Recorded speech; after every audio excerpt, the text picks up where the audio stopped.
La joie dans l'épreuve. Comment cultiver la joie dans l'épreuve.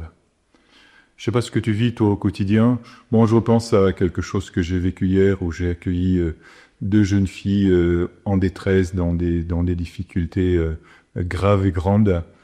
Et je repense à des amis que j'ai rencontrés hier qui sont dans des souffrances, voilà, qui s'ajoutent aux miennes, qui s'ajoutent à mes épreuves aussi. À côté, tout cela de grandes joies aussi que nous pouvons vivre.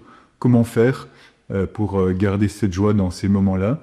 Et comment faire aussi pour que notre joie, ta joie, la mienne, elle ne soit pas sujette aux contingences extérieures, aux événements extérieurs, ou à mes émotions, ou à mon analyse.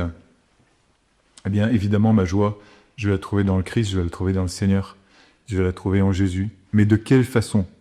Alors, il y a beaucoup de façons de parler de la joie, et si j'ai choisi de parler de la joie dans l'épreuve, c'est parce que nous sommes dans ce temps de carême, nous sommes en carême 2025, mais cette réflexion, elle est valide à tout moment, à tout instant, lorsque nous sommes soumis à des difficultés, lorsque nous sommes dans l'épreuve.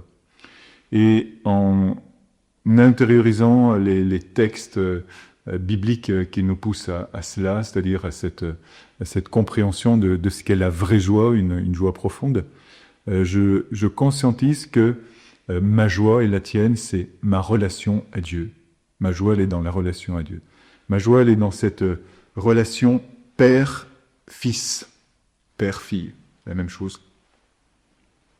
Dans cette relation où je suis le fils et je deviens de plus en plus fils dans ma relation au Père. Et ma joie, c'est celle-ci.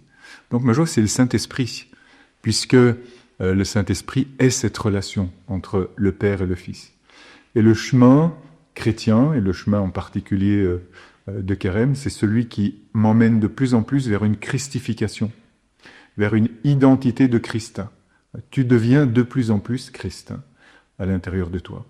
Et c'est-à-dire que tu prends conscience que tu as été renouvelé dans ton baptême, dans tous les sacrements, dans ta vie, par les effusions de l'esprit, dans ta lecture de la parole, par l'obéissance à l'Église, par la communion avec tes frères et sœurs, dans le don de toi-même, etc.